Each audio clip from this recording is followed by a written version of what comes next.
In the dojo of disbelief, one name reigns supreme: Frank Dux. Is he a martial arts maverick or a master myth maker? Frank Dux' life is a script straight out of Hollywood. Some people view Dux as the Rodney Dangerfield of martial arts. I got no respect from anyone. And on the other side, well, you have those people who believe everything that he says is true, from being heir to a centuries-old legacy of ninjas to his victories at the Kumite.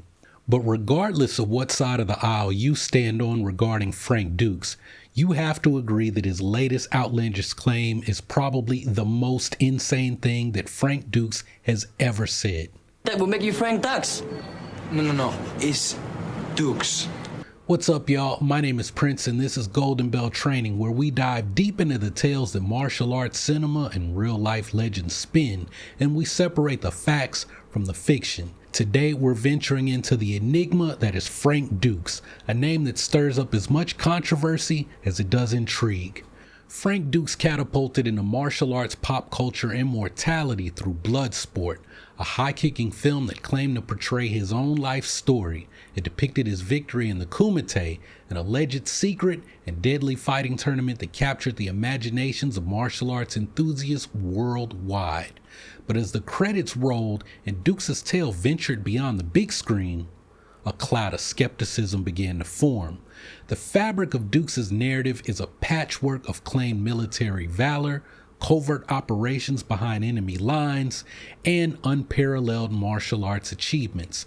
However, a closer look into his military records reveals no tales of combat or clandestine missions, just the story of a reservist with no overseas service. The threads continued to unravel with inconsistencies surrounding his Kumite trophy, the existence of his mentor, Tiger Tanaka, and the questionable documentation that he's used as proof of his extraordinary claims. In the arena of public opinion, Frank Dux' supporters stand firm, crediting him with inspiring a generation of martial artists and defending his honor as vehemently as Dux claims to have fought in the Kumite.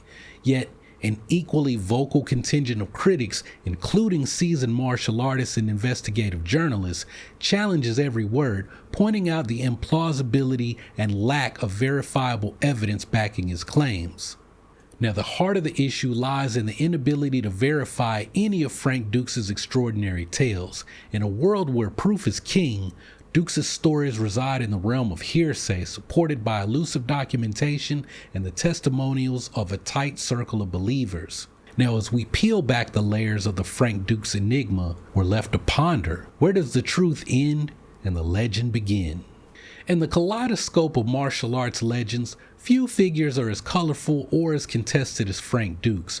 From the hallways of Ulysses S. Grant High School in the San Fernando Valley, where he was once considered a joke, to the mystical realms of ninja training in Japan under the guidance of the elusive Senzo Tiger Tanaka, Dux' journey reads like a martial arts epic teetering on the edge of myth and reality.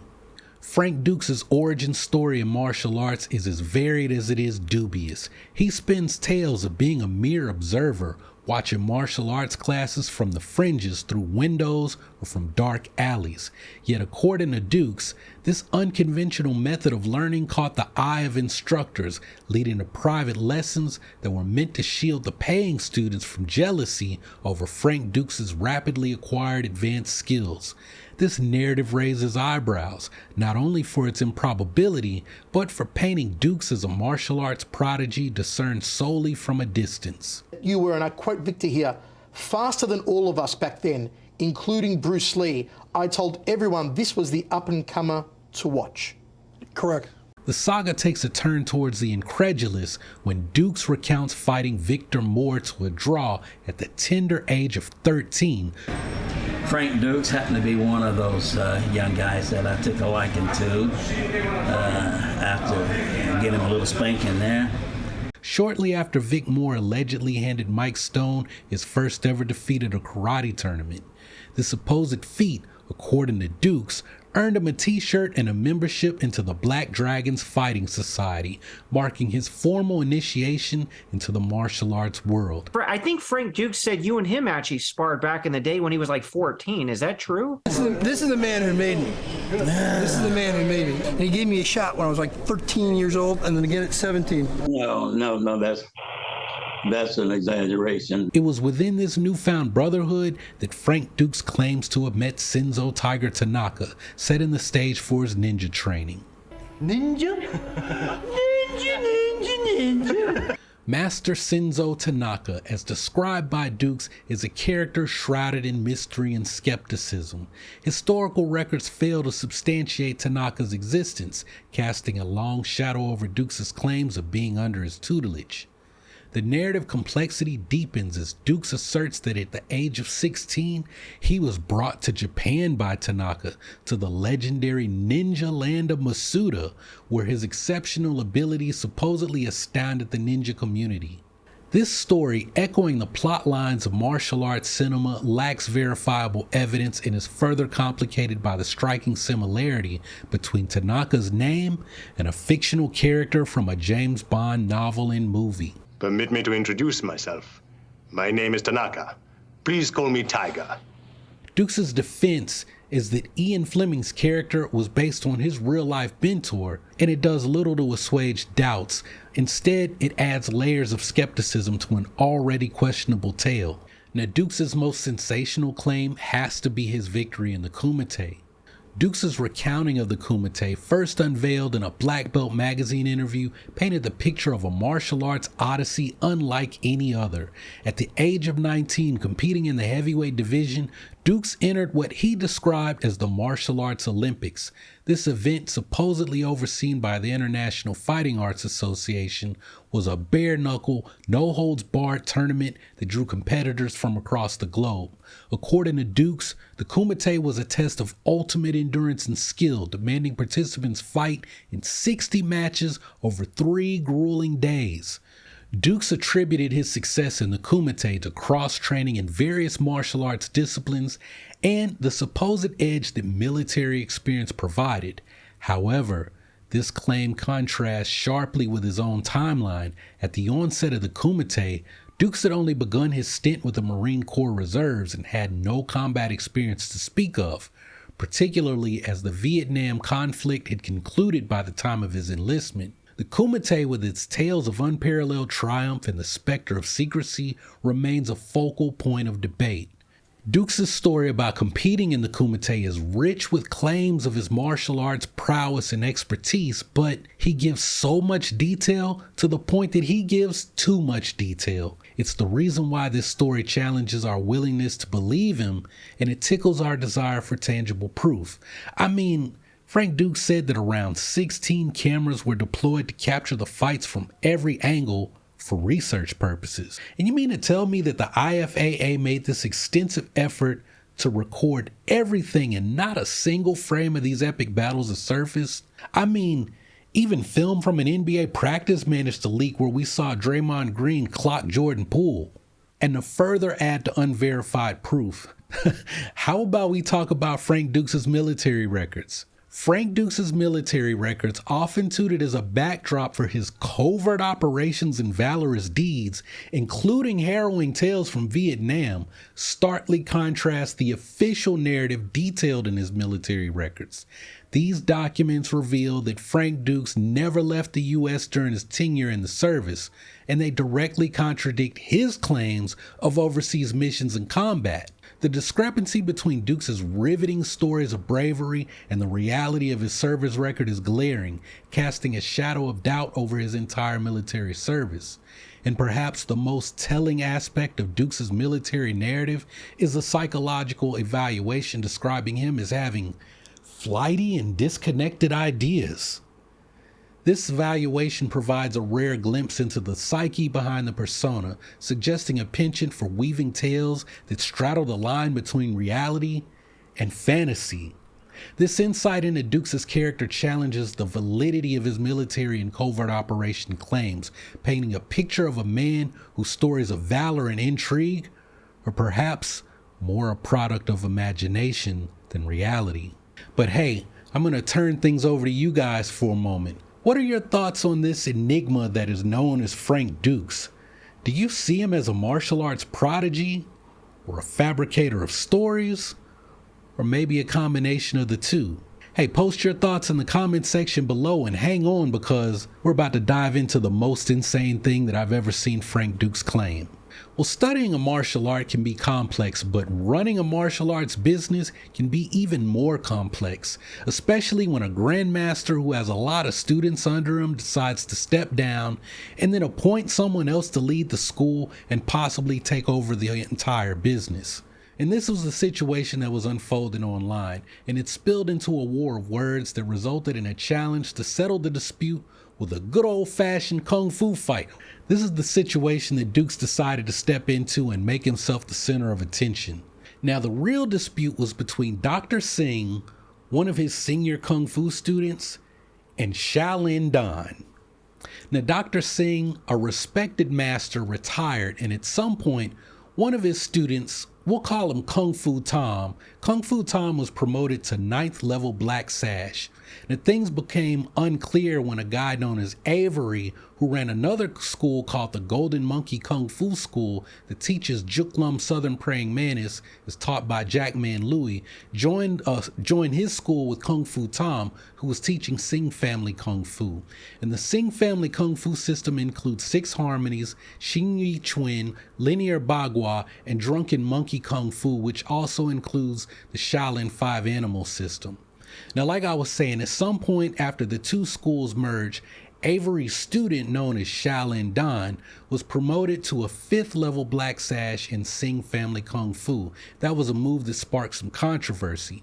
Dr. Singh signed off on the promotion when he adopted Shaolin Dan into his Kung Fu family, and some of Dr. Singh's senior students questioned Shaolin Dan's mastery of the full Sing Family Kung Fu curriculum, but the promotion was on the basis of Shaolin Dan's time spent under Avery and his years of previous martial arts training.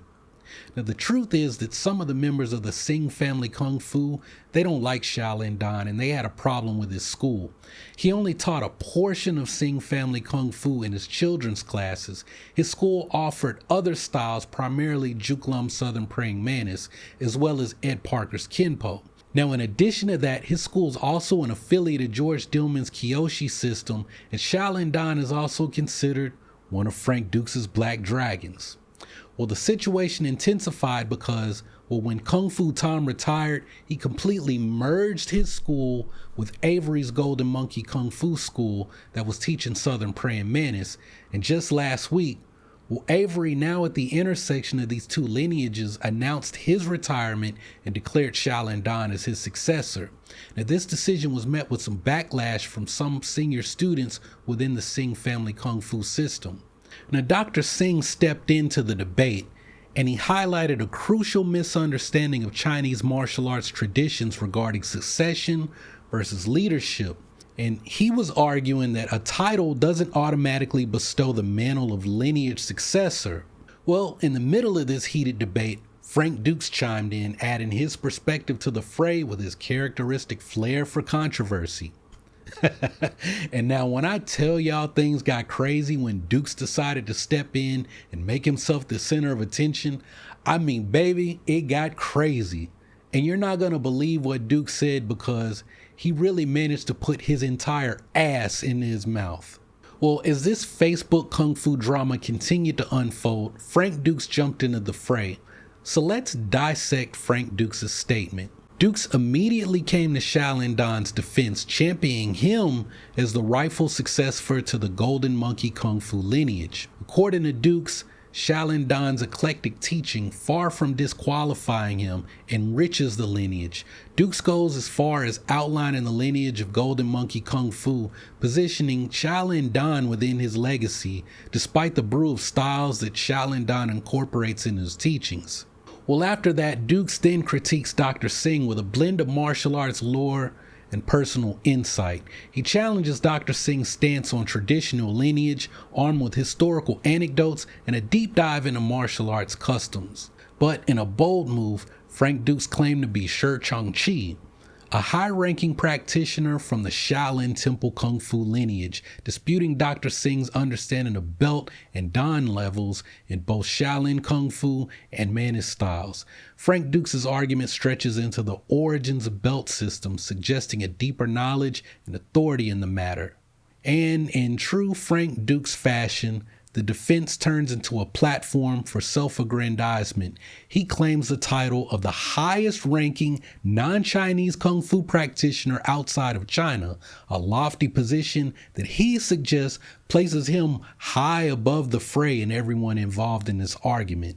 Dux also credits himself with inventing the term Shidoshi in the 1970s, a claim that he uses to promote his system Dux-Ryu as the only legitimate school of ninjutsu. And furthermore, Dux doesn't stop there. He declares himself the head of family of the Fighting Society of Black Dragons, a lineage that he claims spans over a millennium. So just when this whole exchange online couldn't get any messier, here comes Frank Dux insisting that he's received the ultimate nod of approval from the Shaolin Temple itself, with his name and those of his students supposedly etched in stone at the Mecca of Kung Fu. Well, allow me to retort. Now, first of all, let's address the geographical hiccup. Frank Dux said his name and his students' names are etched in stone at the Shaolin Temple in Hunan Province. But anyone with a basic map or functional GPS can tell you that the Shaolin Temple calls Hunan Province home, Henan. And then there's the James Coburn angle. Dux ties the Hollywood icon to his Shaolin saga, but if you dive deep into Coburn's biography, you won't find any traces of Shaolin Kung Fu. It's as if Coburn's real connection to martial arts, his friendship with Bruce Lee, got lost in translation, ending up in Dux' narrative by sheer whimsy. And about that Shaolin name, Shi Chang Chi, or as it translates the best I can find, man looking for the market. It's less a title befitting a Kung Fu master and more suited to a guy who has more talk fu than gung fu. Yeah, I'm talking about your ass, Frank. This curious choice of names just proves what I've felt about Frank Dux all along. His stories are like the Jedi mind trick. They only work on the simple-minded. But Dux didn't just stop with his made-up Shaolin name that's engraved at the non-existent Shaolin Temple in Hunan Province. Dux gave himself the status of the highest-ranking non-Chinese Kung Fu practitioner outside of China. But here's the kicker. There's not a shred of evidence to back this up. The martial arts community, both within and outside of China, operates with a level of transparency and documentation that Dux' narrative seems to sidestep entirely. His self-styled Dux-Ryu school most likely lacks the official recognition or registration with any Chinese martial arts organizations that you'd expect for such a grandiose claim, and it's akin to declaring yourself a knight without ever having set foot in a castle or meeting any royalty. I mean, Frank Dux' proof is basically, trust me, bro. So now that we've got that Shaolin nonsense out of the way, hey, let's talk about the shade that Dux threw at Stephen Hayes. Dux claims that he invented the term Shidoshi to honor you, Shidoshi. Hamato Yoshi was their Shidoshi, teacher of the warrior ways of enlightenment. And he translates it as 4 ways of the corpse by amalgamating words from, he says, 3 different languages. Now, this title, according to Dux, was utilized by his alleged teacher, Senzo Tiger Tanaka, a character whose existence teeters on the brink of fiction. Now, I mean, I just think it's funny that Dux is claiming he made up a word to go along with his made-up teacher and his made-up ninja style, but I mean, it's whatever. Let's talk about some real ninja stuff for a bit. So this guy, Stephen K. Hayes, he's a martial artist whose training under the Bujinkan founder, Soke Hatsumi, brought the term Shidoshi into the American martial arts vernacular. Hayes, through his teaching and writings, popularized Shidoshi as a title for instructors within the Bujinkan system, and he inadvertently cemented its association with genuine ninjutsu instruction. Now, contrary to Dux' dramatic interpretation, Shidoshi within the Bujinkan context signifies more than just an instructor.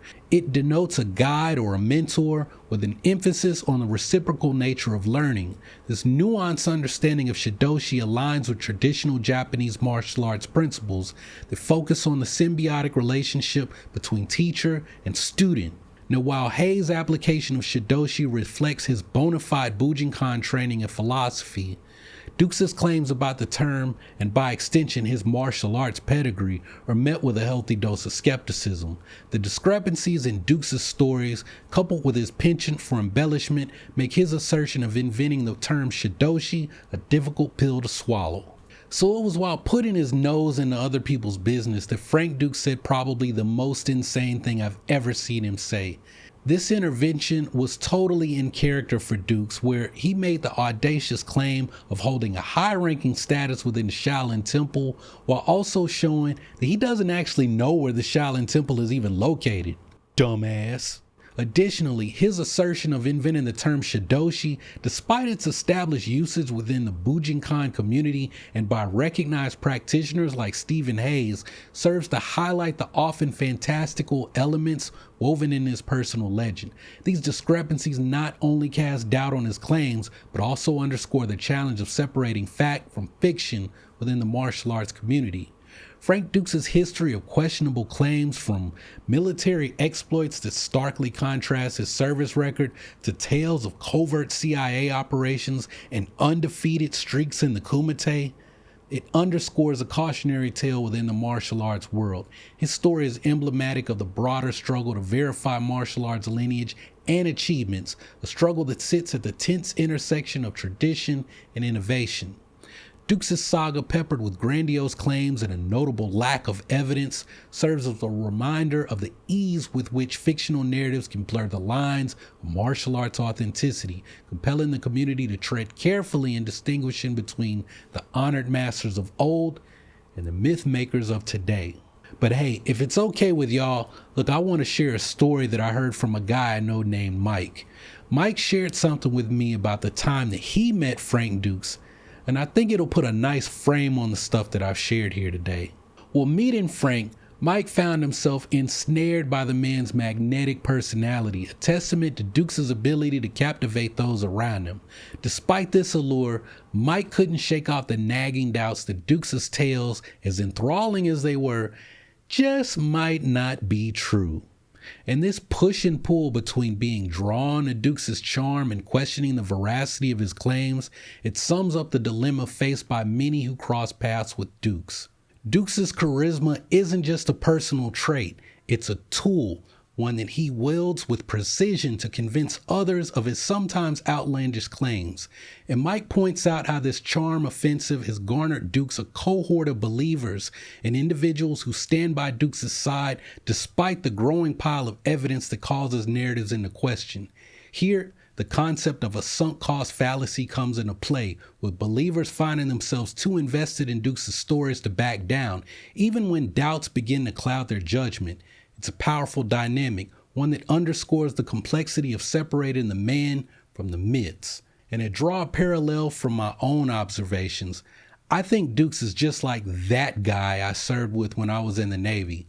Do you know about that guy? Everybody knows about that guy. That guy was all district in high school football, but no one saved the newspapers. That guy has the hottest girlfriend back home that you've ever seen, but she didn't have MySpace. That guy has the fastest car, the biggest truck, but for some reason he can't bring it on base. And from what I can tell, the only skill that that guy has is being a master of yoga, because his only real skill is sucking his and telling everybody how good it tastes. And on that note, if you want to hear more about guys who can't get enough of themselves, you should check out this video on Steven Seagal versus Frank Dux, when Bushido masters collide. And believe it or not, hey, these two guys actually had a real feud back in the 80s. I talk about it in the video, so you can check it out. But if you want something a little bit different, hey, check out this other video about the lies Joe Rogan keeps telling about Steven Seagal and Bruce Lee. And speaking of Bruce Lee, that's my guy. Y'all stay tuned for my next video that I'll dig into the time Bruce Lee was challenged by Hong Kong's top Kung Fu stuntman. I promise you won't want to miss this story. So while you wait on that video, I hope you guys keep training, remember to breathe, and come back and holler at me on the next video.